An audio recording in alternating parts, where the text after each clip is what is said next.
been a long 3-year wait since their #1 multi-million selling album Heathen Chemistry, but the time has finally come for the eagerly anticipated new material from Oasis. We've got a new album coming out. It's called Don't Believe the Truth. It's good, man, I'm having it. There's some nice little numbers on there for the ladies, and there's some out-and-out rock and roll songs on there. A lot of hidden depths. Yeah. A lot of trapdoors. Yeah. Not done with smoke and mirrors. Yeah. And just Snakes when and I get it, my favourite place for me is in my headphones, and I love it. That is why he was in the band before he rehearsed with us. That kind of I concur with my friend from the north. Wouldn't command the bell. I think it's great. Don't Believe the Truth is their 6th studio album and has been described by Oasis as a glorious rebirth, as the boys claim it's been 10 years since one of their albums dramatically changed the musical landscape.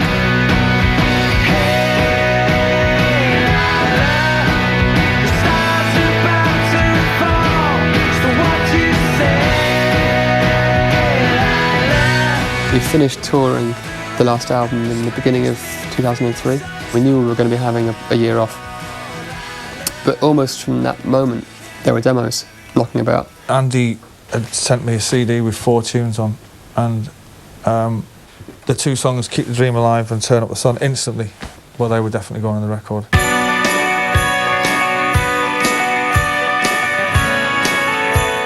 From the first time I heard it, it was always going to be the opening track on the album. And it was originally going to be the title of the album. I just thought it's a brilliant title. When I wrote Turn Up the Sun, I didn't imagine that it didn't give me an Oasis vibe at all. It was very soft, a lot softer than it ended up being. It starts off with a bit of music that is a bit of a surprise to anyone that's expecting an Oasis rock tune, but then it does lead you back into the Oasis rock tune. It's kind of got that glam thing going on, but also the intro and the outro are kind of quite scouse to me anyway. Yeah, man, I mean, Turn Up the Sun's amazing. I like the guitar bits at the beginning and the intro and the outro, and it's a top tune. It instantly sounds like Oasis, which is bizarre.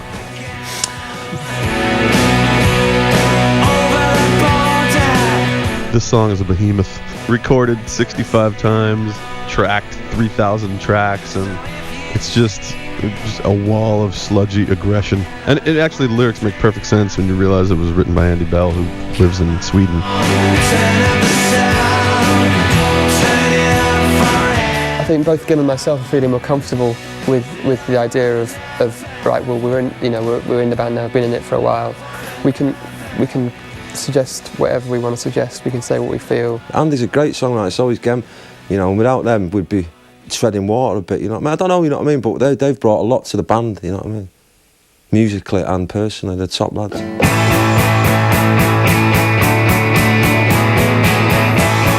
Mighty Fingers has got this kind of pounding kind of sounds. Everything is kind of pretty much on the same beat all the time. That came out of listening to Velvet Underground in the dressing room one night, playing Waiting for the Man.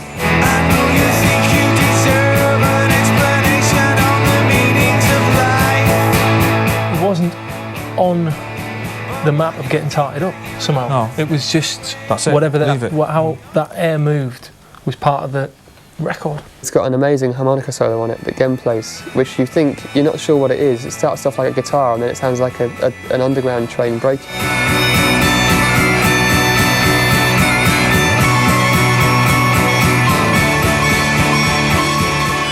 Him just going, keep going, keep going, keep going. So I'm trying to put my eye in.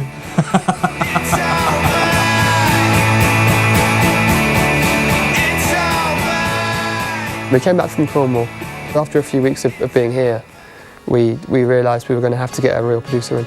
I could be your lover, you could be your mine. I've never worked with a band that's gotten to the studio before me every freaking day. I mean, I'd be like, I'm going to beat those down there today. Get up there, get at 11, walk in, limbs, and they're strumming a guitar. You could be my best friend.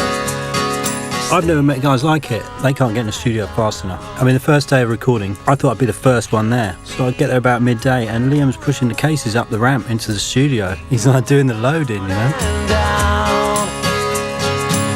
Every song on this record was recorded in at least 3 to 4 studios.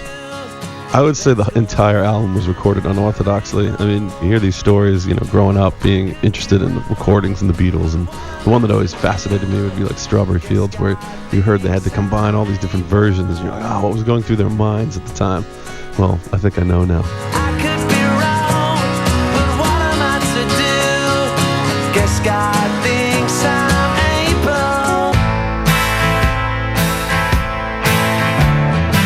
There is a book called The Importance of Being Idle, and it's all passages of that people have written down the years about how having nothing to do is probably the greatest job in the world. And I suppose if there's a story behind it, it's like, well, everything will look after itself in its own time. I sold my soul for the second time, 'cause the land don't pay me. The falsetto thing fitted the song, and I was really impressed at myself when I started singing that. Not that I could get that high, but like, hey man, that sounds brilliant. My best friend called me the other night. He said, man, are you crazy? My girlfriend told me. When it comes to do it live, it's going to take a lot of deep breaths, but it's kind of like, well, come on then, let's see how good you are. And Noel's ability will be put to the test when they celebrate their new 11-track album with an imminent world tour. I'd describe it as a whimsical tune, in the best meaning of the word, you know. And I've always enjoyed those tunes Noel's written. It's a bit of breathing space from more of the heavier stuff, you know. And it's got this keyboard on it that I bought for 50 quid. Found it on eBay. Jason Rhodes, our guitar tech, got it down from the 5th floor of a block of flats. Put it into the back of his Land Rover and brought it back. I mean, it's just a great 4.5-minute song, I think, you know. And the playing is really understated. I think it's all, to me it sounds like the Kinks doing the Lars, or the Lars doing the Kinks. When I first heard Love Like a Bomb, I thought single, you know, straight away. A perfect summer tune.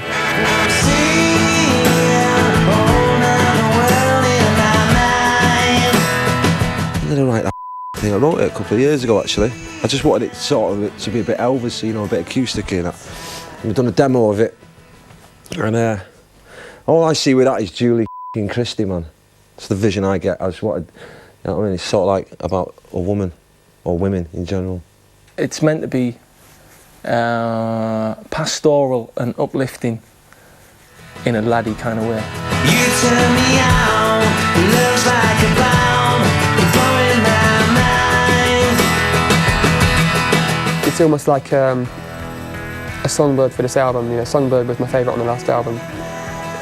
This is, again, a really beautiful Liam tune. It was pretty surprising for me because it was really kind of a light up song, which is not what you think of when you think of Oasis. I just think that song is just actually rather pretty.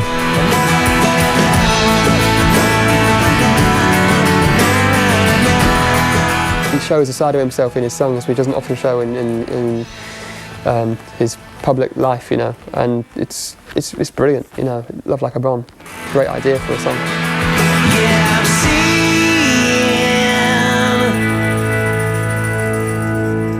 seeing. He's learnt guitar on his instincts. He's now come to a place where he can play guitar as well as anyone else. He's got his own style, and he's basically invented his own chords all the way along. He always plays the guitar as if he's trying to saw it in half, and all he does is get he gets about 4 bars in, and he goes dunk, and he goes, Jason. I gotta show you, man, the meaning of soul. It's 2 chords, isn't it? Just straight, you know, just having a rant, I suppose, at home, you know what I mean? Not thinking too hard about things. We just want it as raw as possible, and you know, it doesn't mess around with it. I think it's done in about 2 minutes. That was one of the first few songs I heard, and that pretty much blew my head off. We were trying to get a sound reminiscent of Elvis Presley's drummer, DJ Fontana, on the early records like Hound Dog, Jailhouse Rock, kind of thing.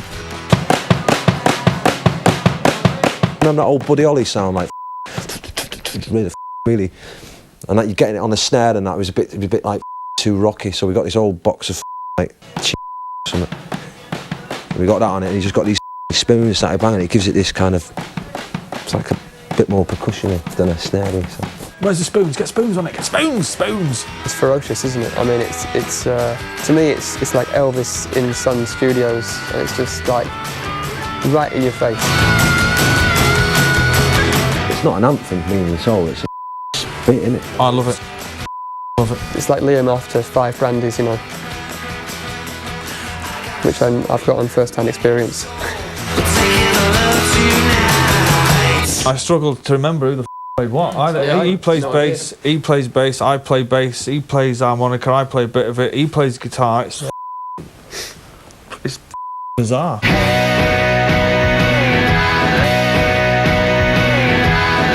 There's 4 guys who are all songwriters, they're all singers, they're all guitar players, they're all producers, and they're all drummers. Suddenly I found that I'd lost my way in this city. What comes to mind about Part of the Queue, apart from it's golden brown bongos via Manchester? I'm having trouble just finding some soul in this town. Part of the Queue is more in the world of the driving acoustic numbers. Great melody, really cool vibe, just a good song. I was in the Waitrose one afternoon. I only went out for a pint of milk, right? I got so irate at the queue that there's like 10 checkouts, I think, and there's like 2 little old ladies, and it's like, I don't know if there's a rush hour for buying food, but it was in the rush hour, right? And I kind of stood at the back with this pint of milk thinking, I want to steal this if nobody takes the money off me right now, you know. It's wrong because it leads to shoplifting.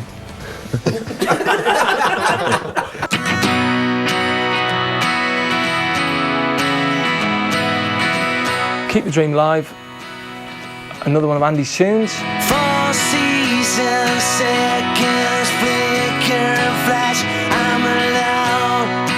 When you get that on the headphones and the chorus kicks in, it just goes, man. I'm no stranger to this place where real life and dreams come. Well, the first thing I had with that tune was actually a sample from the film Stardust with David Essex. It's a great film. It's not. David Essex is in it. That was the seed that started it. It was just someone that is having trouble finding the reason for keeping on with the dream. You could ride a scooter off a cliff with that one. It's really daunting, you know. Noel's written some of the greatest tunes of all time, and Liam is writing some of the greatest tunes of all time, and then suddenly you've got to go, hello! But that's what it's all about, really, and I love it. A little space, a little time, see what it My favourite lyrics on the album have always been "A Bell Will Ring." I think it's an unbelievably positive lyric, and it's a real typical Gem philosophy. Well, you know, Bell Will Ring. Apparently it's Ringo Starr's favourite track on the album. inside your head, and I will be brand new. I see the 2 meanings in that. One is the bell will ring, as in something's going to go off, your light's going to go off in your head, and the other one is that Andy Bell may call. I always get a phone call once every 6 weeks. Someone goes, Andy's trying to get hold of you. And I always think, oh. It's always about nothing. I know, it's Andy. All right, what time is it there? 5:10. What are you doing? Nothing. Right, I'm off.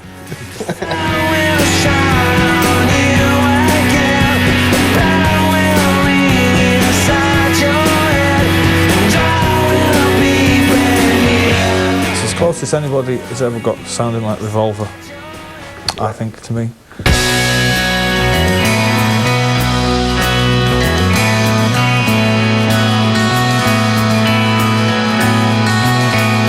Everybody is purporting to tell you the truth, and it's like, I wouldn't believe any of it. None of it. Make your own mind up.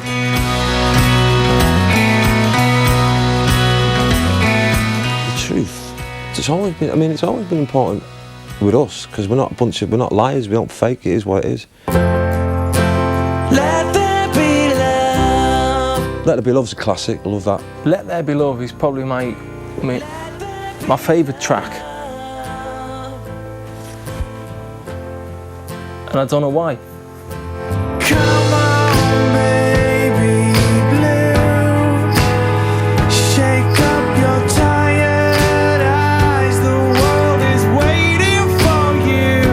the most classic, beautiful track.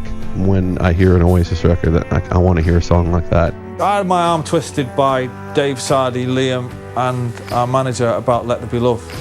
I was like, can we not, for once, put an album out without the flag waver on?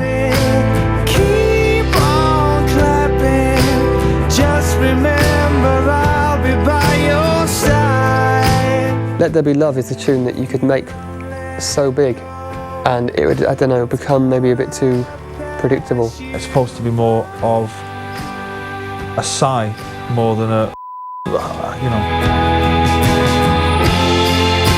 For any artist that's been around for more than 2 records, you constantly have to be going back to what is it that makes me want to do this.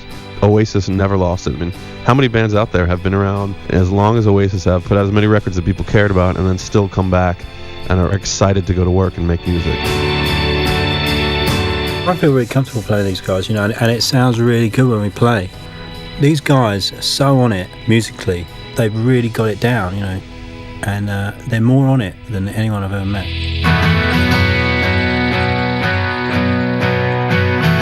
Their debut release from the album comes in the form of Lila, who some might say is Sally's sister and is described by Noel as a true Oasis classic.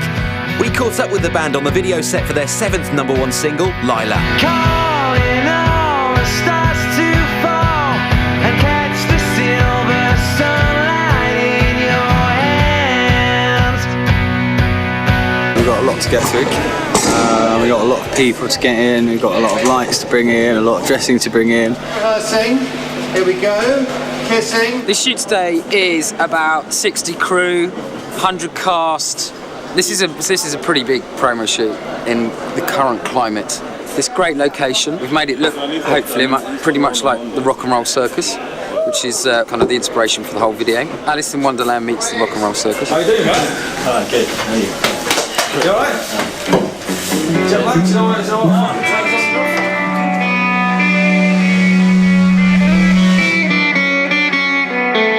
Let's be ready, everybody. We've actually got them playing it live as opposed to from playback, which is a bit of a risk because it reduces the amount of control you have over the whole thing.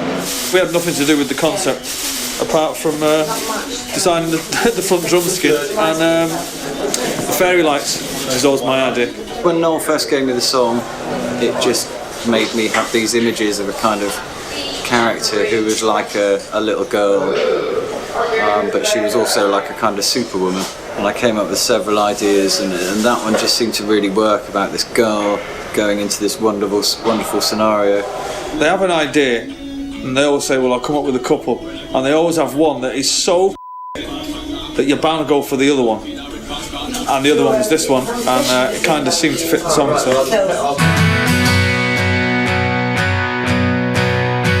It's the story of Lila, the girl who has a pretty life. She lives with her rather dodgy boyfriend. We shot yesterday, we shot the drama stuff on 16mm. We're going for a kind of slightly La Haney kind of vibe on that. Lila is a very beautiful actress called Katerina, who's been fantastic because we've chucked her around and made her stand for hours and hours. Exploded garage doors on her. Pushing me around. Covering her with dust. And we had a rabid pit bull as well. She took a battery. One still, please. Here we go. And playback. And turn over cameras.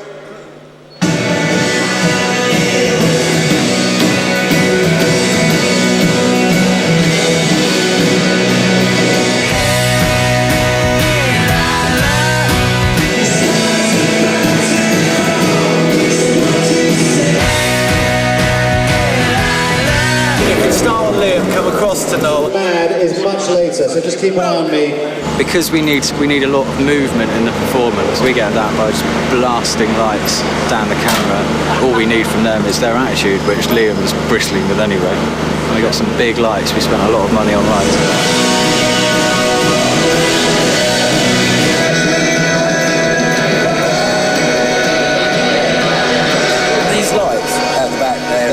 Police, police helicopters. Oh yeah, really? They're like the searchlights on police helicopters. Yeah, I thought it was something making me nervous.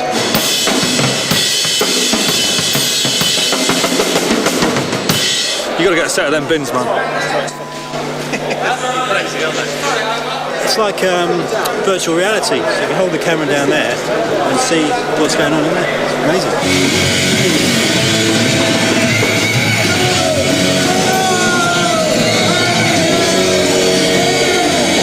Your camera's got to be careful as well because it's probably in the shot. Is it? Yeah. Sure. Because I'm sitting down watching the monitors, it does help. Positive feedback, we call that. Positive feedback. Excuse me, mate. Get on that.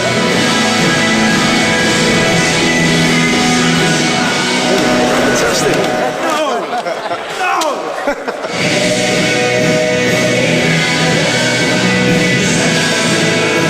Her life becomes too horrible. Lila goes to another world, which is where there are all these fantasy characters. Chaos, mentalism, light, lots of noise.